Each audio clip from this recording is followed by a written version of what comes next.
Boa noite, amigos. Mais um Páginas de Luz para a gente refletir hoje. Eu vou começar com uma prece.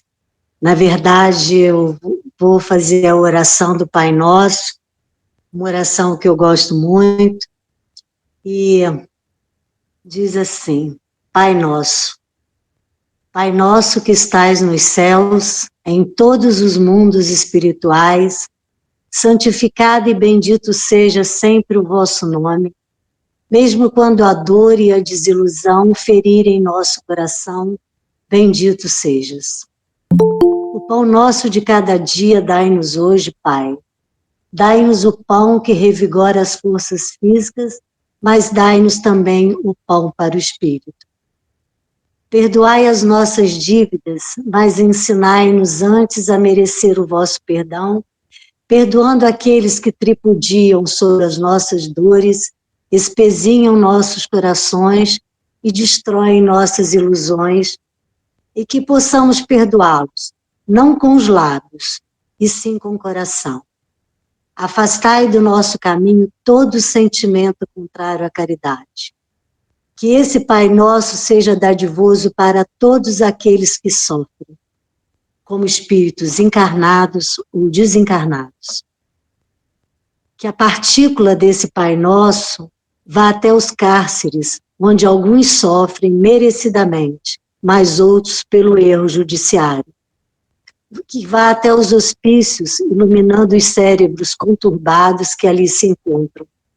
Que vá aos hospitais, onde muitos choram e sofrem sem o consolo de uma palavra amiga. Que vá a todos aqueles que nesse momento transpõem o pórtico da vida terrena para o espiritual, para que tenham um guia e vosso perdão.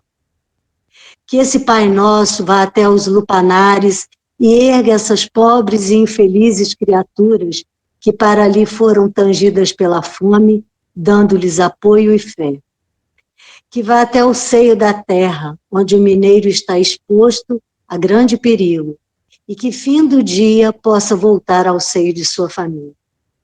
Que esse Pai Nosso vá até os dirigentes das nações para que evitem a guerra e cultivem a paz. Tende piedade dos órfãos e viúvas, daqueles que até essa hora não tiveram um pedaço de pão. Tende compaixão dos navegadores dos ares, dos que lutam no meio do mar bravio, e tende piedade da mulher, que abre olhos do ser à vida. Que a paz e a harmonia do bem fiquem entre nós e estejam com todos. Que assim seja.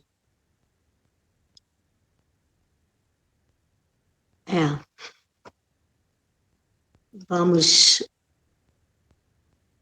começar com... Eu confesso a vocês que eu estou meio perdida aqui, no meio de alguns textos do Néio Lúcio. Eu não sei se esse que eu vou ler hoje é um texto que eu já repeti, que já falei, mas de qualquer forma é um texto muito bonito e que vale a pena a gente até ouvir outra vez. Chama-se O Apelo Divino. Reunidos os componentes habituais do grupo doméstico, o senhor de olhos melancólicos e lúcidos, surpreendendo talvez alguma nota de oculta revolta no coração dos ouvintes, falou sublime. Amados, quem procura o sol do reino divino há de armar-se de amor para vencer na grande batalha da luz contra as trevas. E para armazenar o amor no coração é indispensável ampliar as fontes de piedade. Compadeçamo-nos dos príncipes, quem se eleva muito alto, sem apoio seguro, pode experimentar a queda em desfiladeiros tenebrosos. Ajudemos aos escravos, quem se encontra nos espinheiros do vale pode perder-se na inconformação antes de subir a montanha redentora. Auxiliemos a criança, a erva tenra pode ser crestada antes do sol do meio-dia. Amparemos o velhinho, nem sempre a noite aparece abençoada de estrelas. Estendamos mãos fraternas ao criminoso da estrada. O remorso é um vulcão devastador. Ajudemos aquele que nos parece irrepreensível, a uma justiça infalível acima dos círculos humanos, e nem sempre quem morre santificado aos olhos das criaturas surge santificado no céu. Amparemos quem ensina. Os mestres são torturados pelas próprias lições que transmitem aos outros. Socorramos aquele que aprende. O discípulo que estuda sem proveito adquire pesada responsabilidade diante do Eterno. Fortaleçamos quem é bom na terra, a ameaça do desânimo paira sobre todos. Ajudemos o mal, o espírito endurecido pode fazer-se perverso. Lembremos-nos dos aflitos, abraçando-os fraternalmente. A dor, quando incompreendida, transforma-se em fogueira de angústia. Auxiliemos pessoas felizes. A tempestade costuma surpreender com a morte os viajores desavisados. A saúde reclama cooperação para não arruinar-se. A enfermidade precisa remédio para extinguir-se. A administração pede socorro para não demandar-se. A obediência exige concurso amigo para subtrair-se ao desespero. Enquanto o reino do Senhor não brilhar no coração e na consciência das criaturas, a terra será uma escola para os bons, um purgatório para os maus e um hospital doloroso para os doentes de toda sorte. Sem a lâmpada acesa da compaixão fraternal, é impossível atender à vontade divina.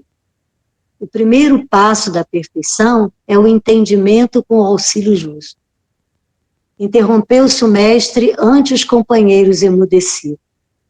E porque os ouvintes se conservassem calados, de olhos marejados de pranto, ele voltou a palavra em prece e suplicou ao Pai luz e socorro, paz e esclarecimento para ricos e pobres, senhores e escravos, sábios e ignorantes, bons e maus, grandes e pequenos. E quando terminou a rogativa, as brisas do lago se agitaram, harmoniosas e brandas, como se a natureza as colocasse em movimento na direção do céu, para conduzirem a súplica de Jesus ao trono do Pai, além das estrelas.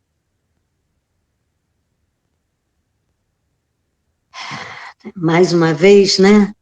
Neio Lúcio nos traz um ensinamento baseado na compaixão, que é o íntimo desejo de ajudar alguém, sentindo a necessidade como se fosse próprio.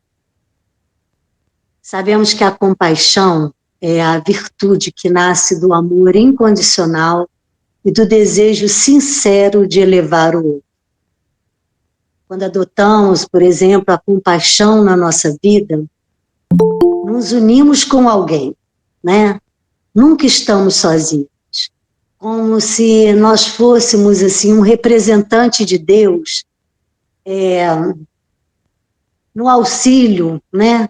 Quando a gente tem alguma atitude com esse tipo de pessoa. É um agir em consonância com o sentimento divino para com o outro. E isso não é fácil. Nós sabemos que isso não é fácil, não é? Por isso a gente precisa fortalecer a nossa compaixão por aqueles que se encontram no erro. Mesmo que esses nem sempre percebam que nós somos, de qualquer forma, uma luz que ajude a iluminar consciências. Nós não podemos, de forma alguma, julgar, nem condenar, porque a compaixão precisa ser compreensiva e ela precisa ser também libertadora. Adotar a compaixão é uma forma de lidar com a dor do outro. E entender a dor do outro, saber a dor do outro, não é simples, nem é fácil, né? Muitas vezes a dor do outro nos toca tão profundamente que, se a gente não tiver compaixão, a gente não tem nada. É essencial fazer uma distinção agora entre solidariedade e compaixão. A solidariedade diminui a dor que o próximo sente e fortalece quem a pratica. Já a compaixão não. Ela promove em si mesmo o sentimento de uma conexão com Deus. Hoje nós entramos em contato com a alma do outro, sentindo a gratidão pela solidariedade que acontece. Pelo que vimos na lição de hoje, a compaixão promove um sentimento que a gente diz que é um sentimento de irmandade e de igualdade entre as criaturas, né? E permitindo assim que a gente veja a humanidade como a nossa família universal. E que a gente tem responsabilidade sobre o destino dela, né? Se nós somos fluidos, né? Se nós somos energia, essa energia tem que atingir a todo mundo, a todos nós. Nesse estudo, Jesus nos diz que sem a lâmpada da compaixão fraternal acesa, é impossível atender à vontade divina. Enquanto o reino do Senhor não brilhar nos nossos corações e na consciência das criaturas, a terra, como diz o texto, será uma escola para os bons, um purgatório para os maus e um hospital muito doloroso para os doentes de toda sorte. E isso é uma advertência necessária para nós mesmos, porque cada um de nós se encontra em determinada situação evolutiva e participa de condições de vidas formado por nós mesmos, né, em inumeráveis encarnações que são rigorosamente pessoais, né? Cuidemos, então, para que cada um de nós, para que nossos corações não se enrijeçam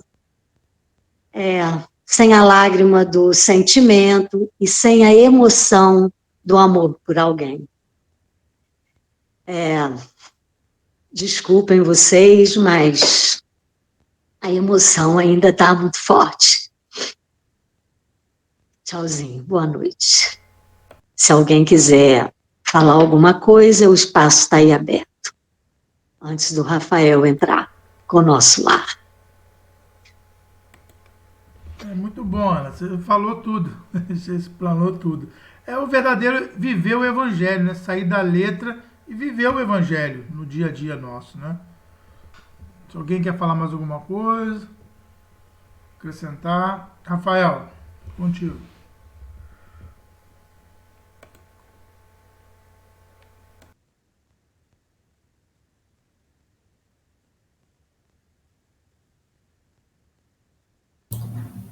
Boa noite a todos.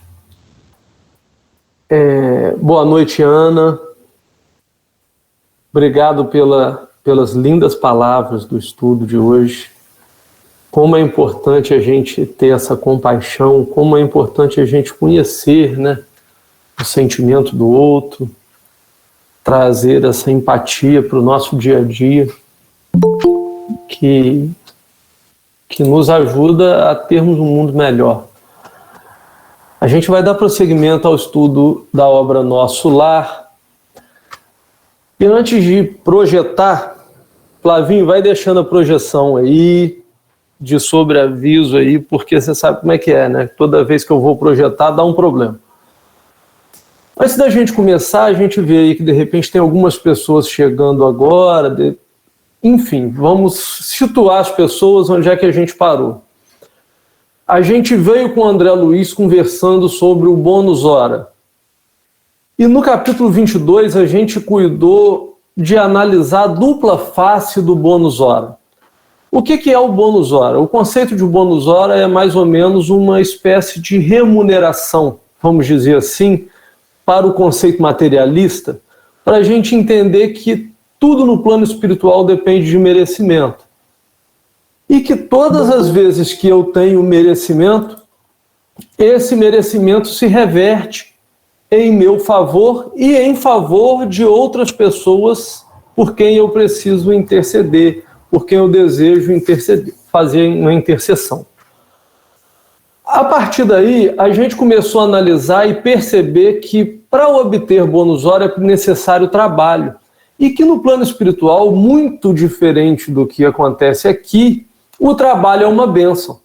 Nós ainda não estamos acostumados a encontrar no trabalho essa bênção divina. Nós encontramos no trabalho, muitas vezes, um momento de um fardo pesado, um momento de dificuldade.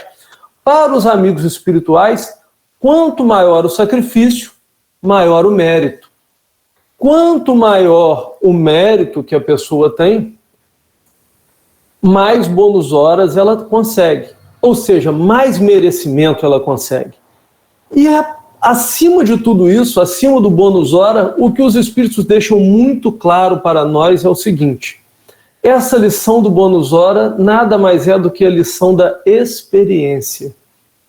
Todas as vezes que eu estou trabalhando, na mesma medida em que eu estou obtendo bônus hora, em que eu estou obtendo merecimento, ou seja, em que eu estou obtendo créditos com a espiritualidade maior, eu estou também me desenvolvendo espiritualmente. Eu estou melhorando espiritualmente. Claro que essa melhora, essa obtenção de bônus hora, essa obtenção de merecimento depende de como nós estamos trabalhando e lidando com as nossas obrigações no mundo. Porque uma pessoa que só trabalha, só reclama, só faz isso, só faz aquilo, tudo está de mau humor, isso daí não é trabalhar. O bônus hora é aquele trabalho em que eu me coloco à disposição do serviço e trabalho em favor das pessoas que precisam, contente, com um sorriso nos lábios, né? Mesmo enfrentando algumas dificuldades. Esse é o bônus hora. Então, a partir daí, a gente vai ingressar agora no capítulo 23, que tem um título muito interessante, muito peculiar, que é Saber Ouvir. No mundo de hoje, talvez nós estejamos diante de um grande desafio chamado saber ouvir. Saber ouvir é bem difícil, principalmente nos dias atuais. Todo mundo consegue ver aí a projeção?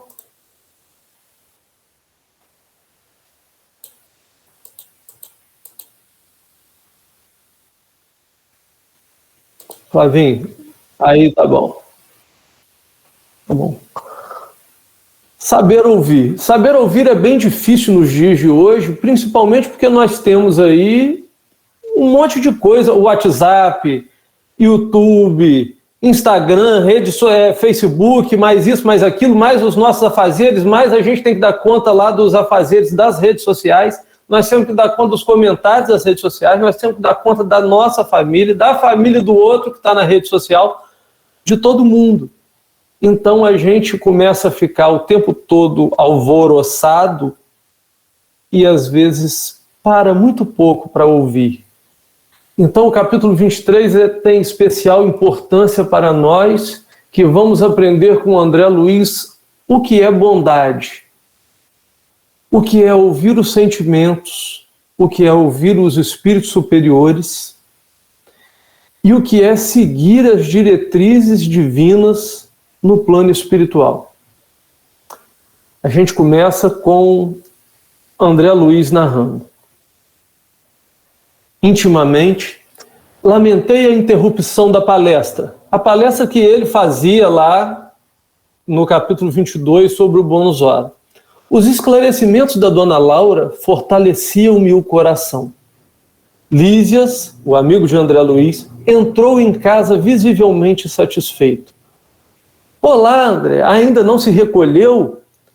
E enquanto os jovens se despediam, convidava-me solícito. Venha ao jardim, André, pois ainda não viu o luar destes sítios. A dona da casa entrava em conversação com as filhas, enquanto, acompanhando Lísias, fui aos canteiros em flor. E agora André Luiz começa a narrar o plano espiritual, a paisagem do plano espiritual. O espetáculo apresentava-se soberbo. Habituado à reclusão hospitalar entre grandes árvores... Gente, só um minutinho, porque eu fiquei de mandar para uma pessoa o link e eu simplesmente esqueci de enviar para a pessoa que tinha pedido tanto ontem, gente. Ontem fizemos um atendimento fraterno e eu...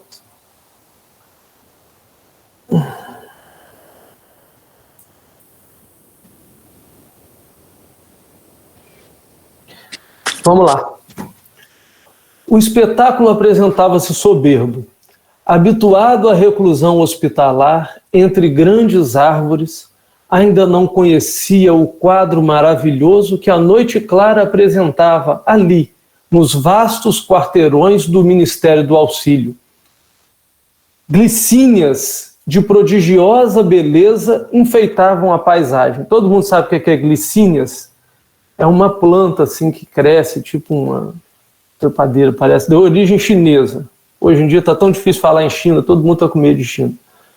Lírios de neve, matizados de ligeiro azul ao fundo do cálice, pareciam taças de caricioso aroma. Respirei a longos haustos, sentindo que ondas de energia nova me penetravam o ser. Ao longe, as torres da governadoria mostravam belos efeitos de luz. Deslumbrado, não conseguia emitir impressões, esforçando-me para exteriorizar a admiração que me invadia a alma. Falei então comovidamente. Nunca presenciei tamanha paz, Lísias. Que noite! Veja que o André Luiz aqui, ele contempla a beleza do plano espiritual de nosso lar e agora ele começa a fazer o quê? Ele começa a perceber que lá nas torres da governadoria tem efeitos de luz saindo daquele lugar. E isso espanta ele.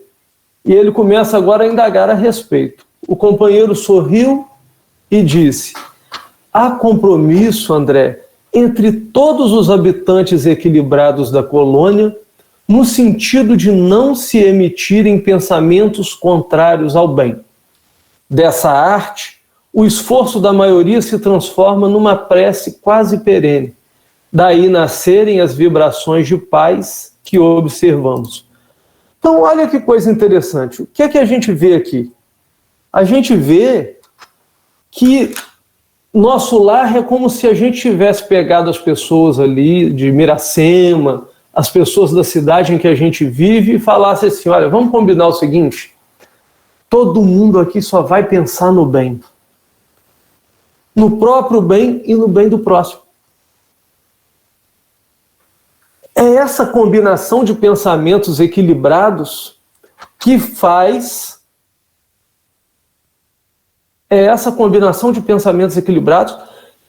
justamente gerar essa paisagem bonita em nosso lar. Por quê? Porque, na verdade, o plano espiritual, muitas vezes, ele é reflexo da paisagem, das vibrações da coletividade que habitam nele. Não é à toa que quando a gente vai para o plano espiritual inferior, para o umbral, o que a gente vê André Luiz passando?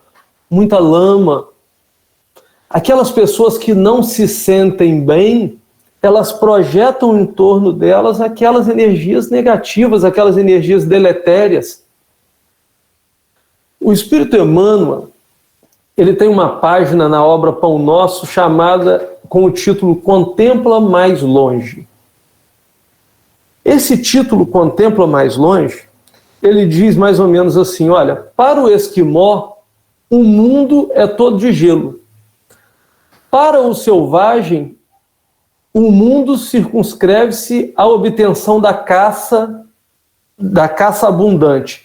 O que ele está querendo dizer ali? O Emmanuel diz para a gente o seguinte: olha, o seu mundo, aquilo que acontece em torno de você, é sempre aquilo que está dentro de você. E Jesus já dizia isso para nós em o Evangelho, quando disse assim: o reino dos céus está dentro de vós. Então nós vivemos o inferno ou a paz que está dentro de nós. Se em nosso lar as pessoas combinaram de manter o pensamento equilibrado, é justamente para oferecer sustentação a todo o serviço que nosso lar presta. Porque vamos lembrar o seguinte: nosso lar está muito perto da onde? Do umbral, das zonas inferiores. E é uma casa de recuperação, é um plano espiritual de recuperação. No plano espiritual, não é igual aqui, eu vou de Miracema a Pada, viajo tantos quilômetros. No plano espiritual, o que muda são as vibrações. Às vezes a coisa está muito próxima, mas vão mudando as vibrações. Veja que o plano espiritual, nosso lar, ele é mais perto da gente aqui na Terra do que Miracema ao Rio. Nosso lar está a 53 quilômetros aproximadamente aí da Terra, em termos de plano espiritual. Não é um plano tão distante, por isso que a todo momento a gente está vendo eles dizendo aí paisagens, pôr do sol, coisas na Terra. Por quê? Porque é um plano muito próximo de nós, porém com vibrações diferentes. Então nosso lar também está muito próximo de um plano espiritual inferior, porém essa mudança de vibração é necessária ser mantida, porque senão, se eu caio a vibração, eu volto para aquele estado anterior. Isso acontece na nossa vida. O estudo de nosso lar não é um estudo para saber como é que funciona lá no plano espiritual. É para a gente começar a se preparar aqui para entrar lá já sabendo como que a gente tem que se comportar. Nós precisamos cuidar das nossas sintonias. É aquela coisa: diga-me com quem andas que eu te direi quem és. Diga-me sim que tipo de espírito caminha com você, que eu te direi o que você pensa. Nós escolhemos as nossas companhias espirituais de acordo com aquilo que nós sintonizamos. Vamos seguir aí em mais uma projeção de André Luiz.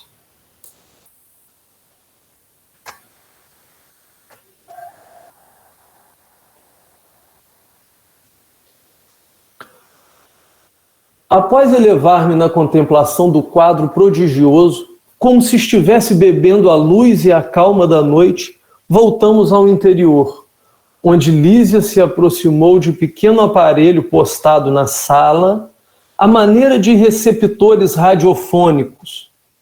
Aguçou-se-me a curiosidade. Que iríamos ouvir ali? Mensagens da Terra?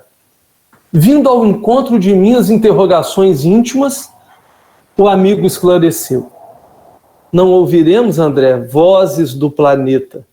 Nossas transmissões aqui em nosso lar baseiam-se em forças vibratórias mais sutis que as da esfera da Terra.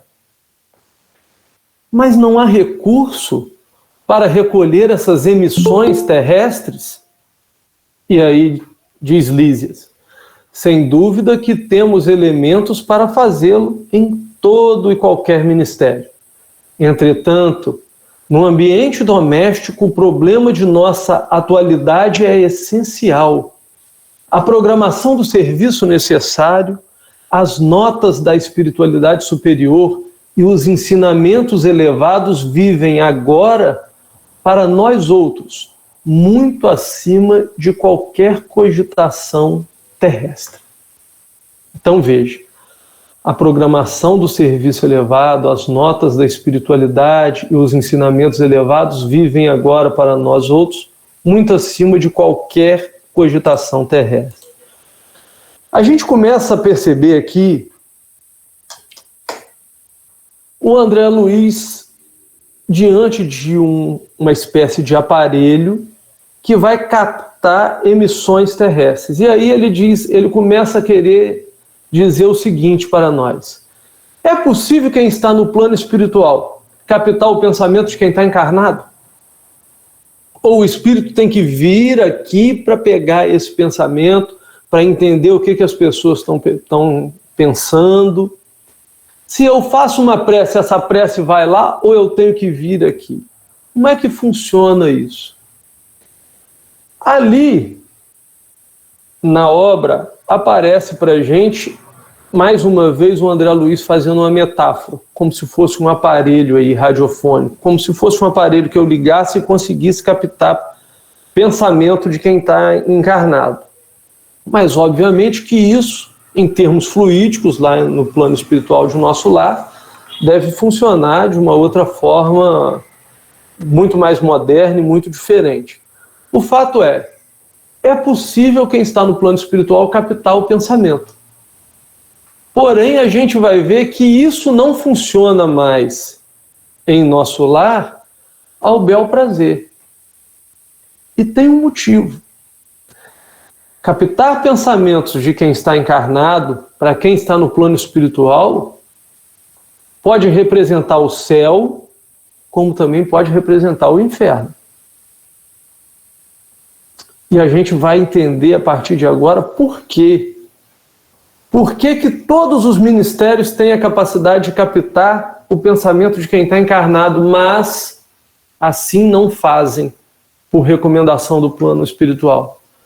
Vamos entender como é que funciona isso lá em nosso lar. A gente segue aí.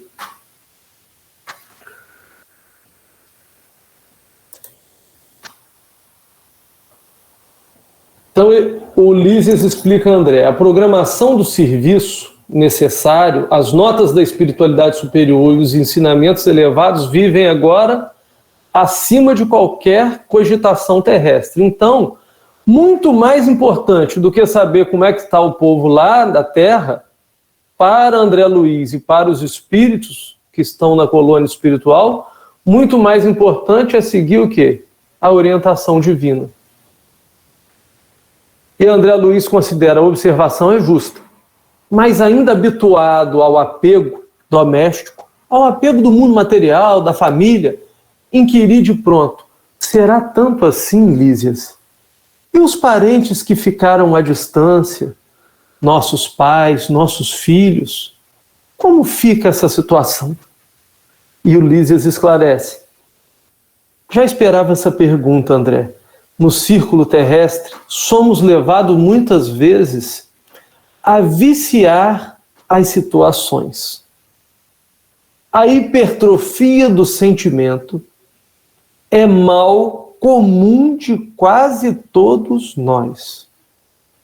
Somos por lá, pela terra, velhos prisioneiros da condição exclusivista. Em família, nos isolamos frequentemente no sangue, nos parentes, e esquecemos do restante das obrigações. Vivemos distraídos dos verdadeiros princípios de fraternidade. Ensinamo-los a todo mundo, mas, em geral, quando chega o momento do nosso testemunho, somos solidários apenas com os nossos. Aqui, porém, meu amigo, a medalha da vida apresenta outra face. É preciso curar nossas velhas enfermidades e sanar as injustiças.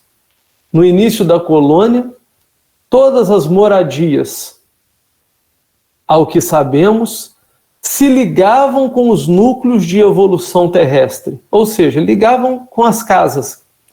Ninguém suportava a ausência de notícia da parentela comum.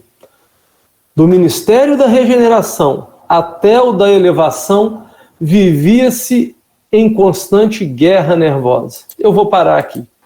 Vamos explicar a situação. O que o André Luiz está dizendo, que o Lísias começa a explicar para o André Luiz é o seguinte: o André, aqui tem um aparelho que a gente pode captar a informação do pessoal que está na Terra.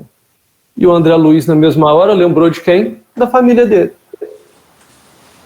E aí o que o André pergunta? Olha só, Liz, mas não é importante eu saber dessa galera aí, não? Porque, assim, é importante saber dos nossos pais, dos nossos filhos, deixamos tanta gente aí no plano terrestre, e se eu posso saber notícia, isso não é importante? E aí o espírito Lísias vai dizer o quê? Olha, isso é importante sim. Só que mais importante que isso é a sua evolução espiritual. Mais importante que isso é cuidar da coletividade de nosso lar, que tem essa comunhão de pensamentos. Aquela comunhão de pensamentos no bem. Então, o que a gente vê ali? Pensar no bem não é simplesmente orar pela pessoa, te desejo paz, te desejo amor. Quando os espíritos falam que nós precisamos vibrar no bem, significa nós precisamos estar em sintonia com a lei de Deus. Só que a lei de Deus nem sempre nos agrada. E aí o Lísias começa a corrigir. Primeira coisa que você tem que fazer é corrigir seu sentimento. Por quê? Porque como a lei de Deus nem sempre caminha de par com os nossos desejos, nós muitas vezes, quando a justiça divina é aplicada, nós saímos desagradados e criticamos Deus. E ficamos revoltados. E aí o Lísias está ensinando, olha, antes de saber notícia de lá, precisa corrigir por dentro o sentimento. Aprender o que é a justiça divina, o que é a lei de Deus. Porque esse sentimento que a gente tem aqui no mundo material, muito embora louvável, todos os sentimentos nobres que nós temos, nós precisamos lembrar que todos nós reencarnamos para nos educarmos. E nossa educação envolve também educar os nossos sentimentos. Por mais que a gente ame, o nosso amor ainda sofre um pouco de egoísmo e de orgulho. Por mais que a gente fale em fraternidade, na hora do testemunho, a gente custa ser fraterno com todo mundo. Somos fraternos com os mais próximos. Mas já está ótimo. Que, afinal de contas, Jesus disse, olha, ama o próximo. Já começamos bem. Mas ainda não entendemos que a família que Deus nos deu é no mundo qualquer criatura. Então, a gente precisa dessas correções para obter lá da Terra todas as informações que nós queremos. Porque senão nós vamos entrar numa confusão mental e sentimental muito grande, que vai causar um problema enorme em nós e na colônia espiritual. E é isso que a gente vai ver agora. O que acontece quando a gente não tem preparo e quer trabalhar com o plano espiritual sem ter o preparo devido? A gente segue aí.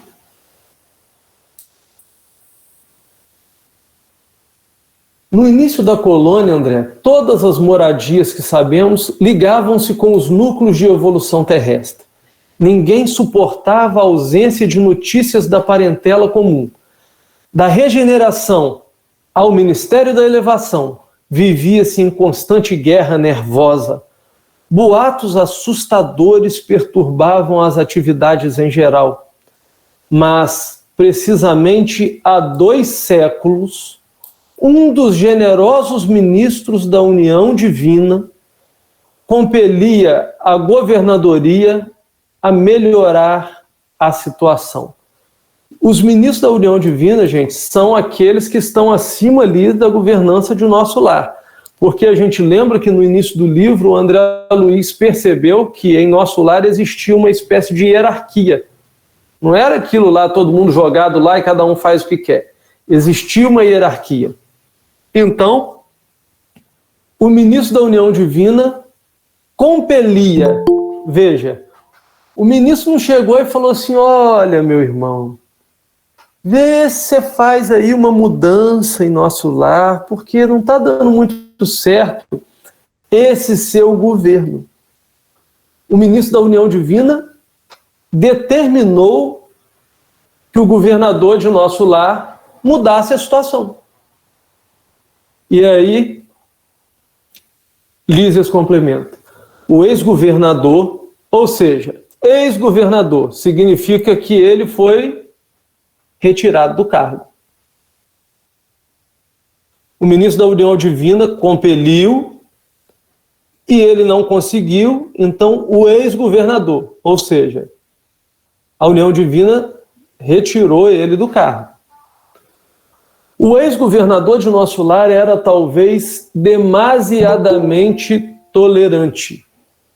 Olha aqui o nosso, como nós começamos a ter aqui um problema. A gente fala tanto em tolerância. Olha a tolerância misturada com o nosso desmando e com o nosso governo no mundo. O ex-governador era demasiadamente tolerante. A bondade desviada, outra palavra-chave, provoca indisciplinas e quedas. E de quando em quando, as notícias dos afeiçoados terrestres punham muitas famílias em polvorosa. Os desastres coletivos no mundo, quando interessassem algumas entidades em nosso lar, eram aqui verdadeiras calamidades públicas. Segundo nossos arquivos, a cidade era mais um departamento do umbral do que propriamente uma zona de refazimento e instrução. Amparado pela União Divina, o governador proibiu o intercâmbio generalizado. Houve luta, mas o ministro generoso, que incrementou a medida, valeu-se do ensinamento de Jesus, que manda os mortos enterrarem seus mortos. E a inovação se tornou vitoriosa em pouco tempo. Então aqui, o que a gente vê? A gente vê um governador de nosso lar. Nós não estamos falando de qualquer espírito, nós estamos falando de um espírito que era governador em nosso lar, não sabendo lidar com o desejo daquelas pessoas que habitavam o plano espiritual. Ele se mostrava muito tolerante. Ah, fulano está precisando. Aí fulano desviava aquela necessidade dele que, no final, era uma vitória de pirro, porque muitas vezes nós queremos coisas que nos alegram por algum momento, mas que a longo prazo nos faz mal. É igual droga. Nós, às vezes, nos viciamos em determinados sentimentos que nos alegram por pouco tempo, mas que depois nos faz mal no longo prazo. Seja porque não nos torna pessoas melhores, seja porque não nos torna espíritos mais maduros, seja porque não nos faz evoluir, seja porque não nos faz encarar a justiça divina tal qual ela é. Então tem muita coisa que naquele momento a gente fala, nossa, mas graças a Deus isso foi muito bom para mim, mas a longo prazo é ruim. Espiritualmente falando é ruim. E normalmente a gente que vem assim, que vive nesse mundo de provas e expiações, nós gostamos de tormento. Nós temos um espírito muito voltado para a confusão. A gente gosta de adrenalina. Você vê que as pessoas pulam de bungee jump. Nós gostamos de adrenalina. Espírito superior não gosta de adrenalina. Espírito superior gosta de paz. Mas nós gostamos de adrenalina. Então, muita coisa que faz bem para a gente em determinado momento, a espiritualidade está vendo, isso aí não vai ser bom não. Só que o governador não via isso. E aí ele transformou no nosso lar em quê? Em um novo umbral. Você vê, o pessoal buscou informações de quem estava na feliz naquele momento, mas daqui a pouquinho começaram a chegar informações assim: olha, seu filho foi preso. Olha, aquele parente seu, não sei o quê, está muito mal. Aquele outro parente seu, o filho que você gostava tanto, perdeu tudo. Está passando uma dificuldade enorme. E aí, o pessoal que não tinha se preparado primeiro no sentimento, começou a irradiar pensamento de tudo quanto é nível dentro de nosso lar e transformou a colônia num outro umbral, extensão do umbral. E aí veio a intercessão do plano superior para botar ordem na casa, chamando as coisas à ordem. E o que é colocar ordem? É seguir o Evangelho. Porque a gente tem mania de achar que o Evangelho é aquela coisinha simples e meiga, mas o Evangelho, ele é disciplina. Ele é paz. Ele é misericórdia, mas ele é também justiça. Então, o que os espíritos ali, o que o ministro disse? Olha, você é bondoso, só que a sua bondade é desviada. Bondade desviada não é amor. É boa intenção. E diz o ditado que no inferno está cheio. Mesmo a gente não acreditando em inferno como espírito. Então, o amor, ele não é simplesmente ser bondoso. O amor é aquele que nós sabemos aquilo que estamos fazendo. Ser tolerante não é você ficar permitindo as coisas a vida toda. Ser tolerante é você advertir e fazer com que aquela pessoa se torne uma pessoa melhor. A gente vê isso nitidamente em Jesus na casa de Zaqueu.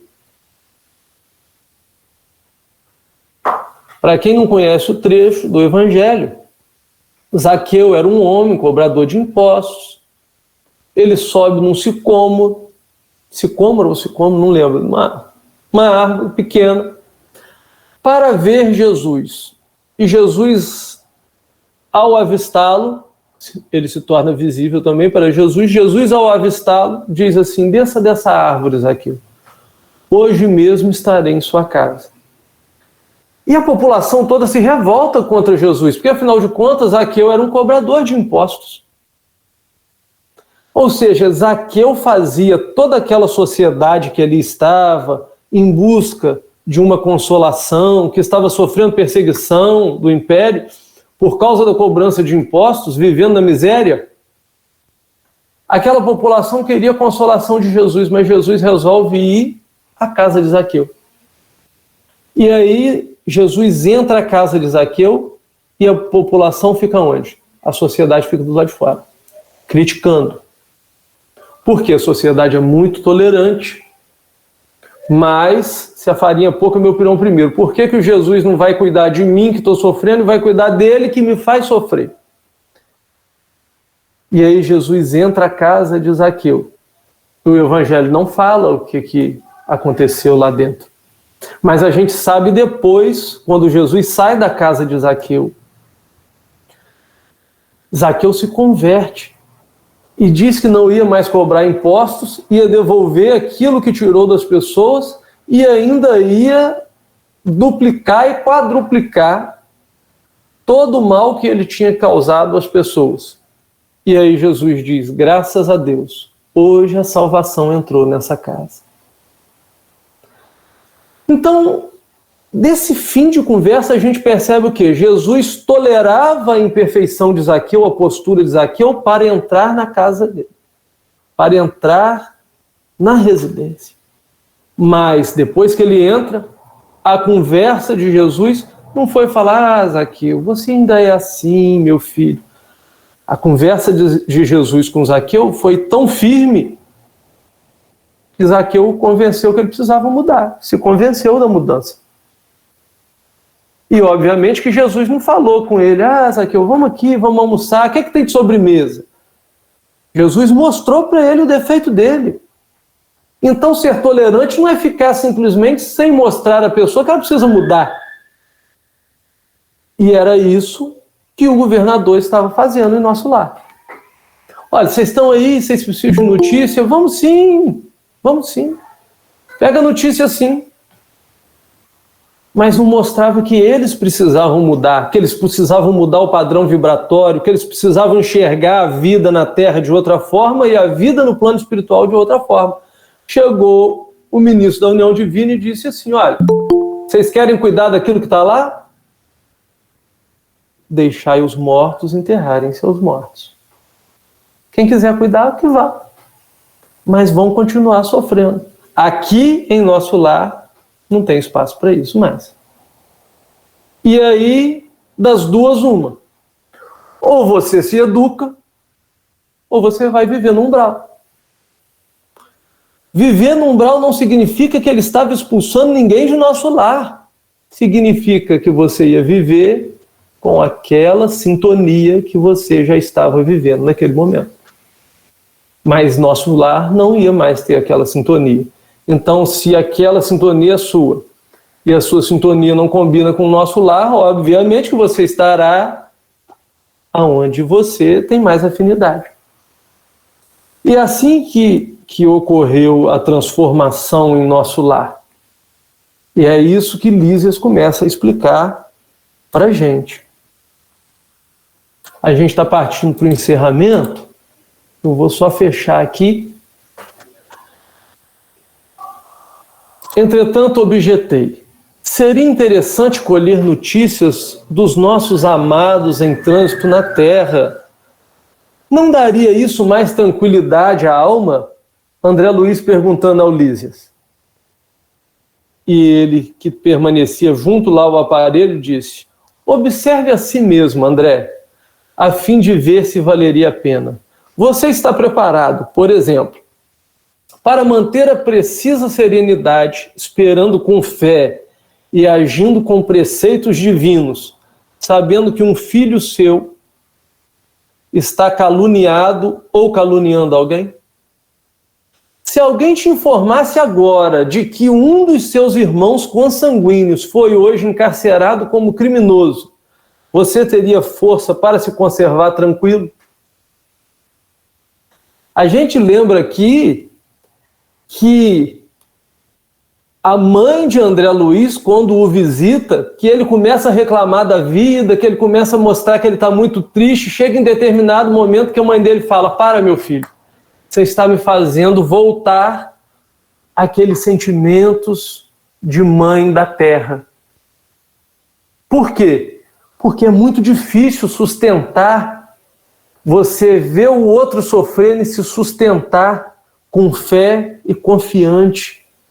Muitas vezes o espírito começa a perder a resistência, a força, porque a nossa fé ainda é uma fé pequena, que precisa ser trabalhada e cultivada todos os dias. Então esse negócio de falar, eu tenho fé porque eu rezo todo dia, não sei o quê. Não, a gente tem fé todo dia, não é só com a oração. É quando a gente entende que é Deus, que nós estamos fazendo aqui, para onde nós vamos, qual é a nossa missão no mundo. O que é o mundo para nós. E isso é que reforça a nossa fé. A fé é aquilo que modela a nossa personalidade. Rezar muito é só rezar muito. Ter fé não tem a ver com a quantidade de oração que a gente faz. Tem a ver com a nossa personalidade. Com a forma de enxergar a vida. E aí André Luiz sorri desapontado. Não devemos procurar notícias dos planos inferiores, senão para levar auxílio justo. Convenhamos, porém, que a criatura alguma auxiliará com justiça, experimentando desequilíbrio do sentimento e do raciocínio. Por isso, é indispensável a preparação conveniente antes de novos contatos com os parentes terrenos. Se eles oferecessem campo adequado ao amor espiritual, o intercâmbio seria desejável, mas na maioria das vezes, André, a porcentagem de encarnados não alcançou ainda nem mesmo o domínio próprio e vive às tontas nos altos e baixos das flutuações de ordem material. Precisamos, ainda que com dificuldade sentimental, evitar a queda nos círculos vibratórios inferiores. Contudo, evidenciando minha teimosia caprichosa, o André Luiz prossegue. Lísias, você que tem um amigo encarnado qual seu pai, não gostaria de se comunicar com ele? André Luiz insiste. E o Lísias diz, André, sem dúvida.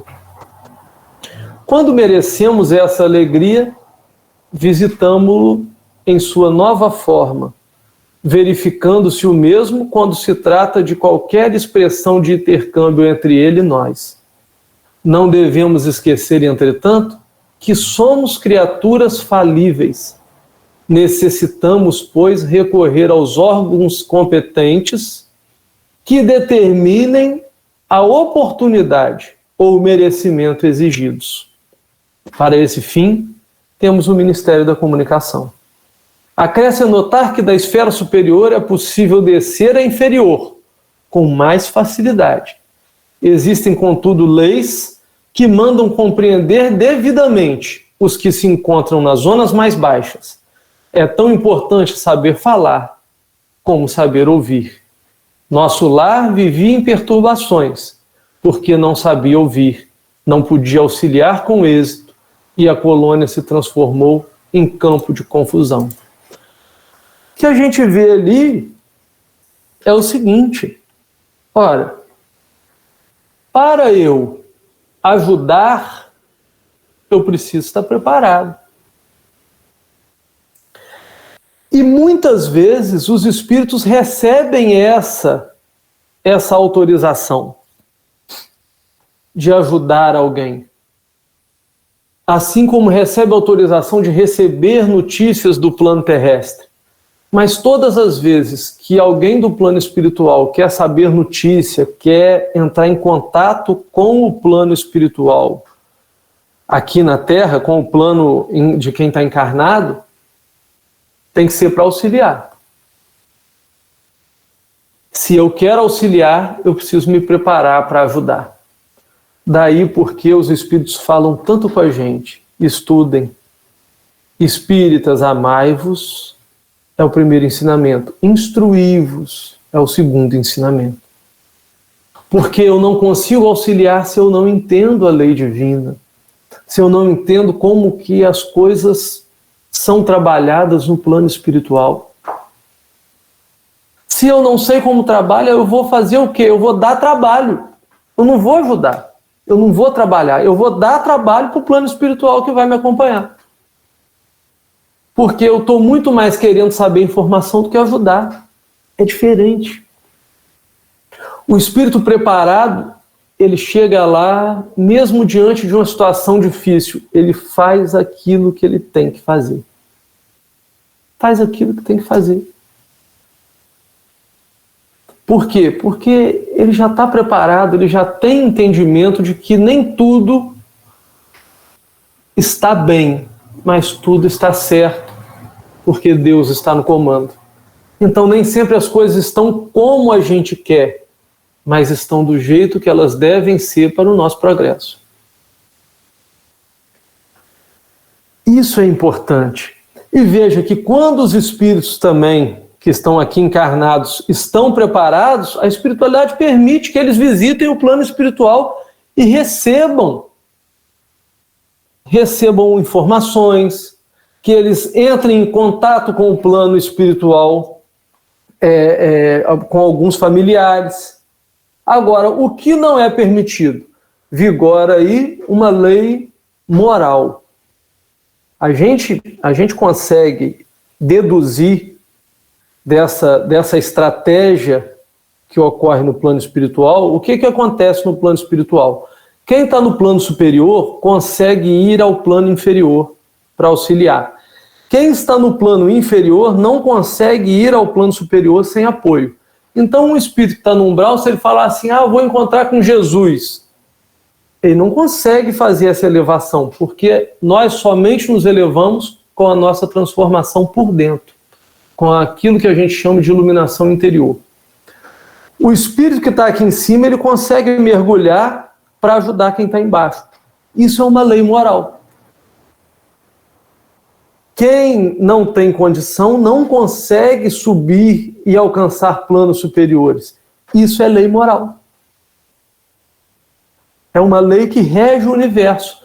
E isso é tanto uma lei moral que, se não fosse por essa lei, se existem outros espíritos, outros mundos habitados, nada impediria que algum espírito inferior ingressasse no plano espiritual superior e causasse lá um problema danado. É essa lei moral que não deixa isso acontecer, não deixa acontecer esse tipo de invasão organizada. É uma lei moral. Ô Flávio, eu fecho, está acabando.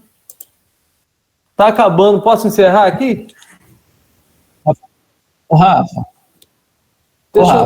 Oi?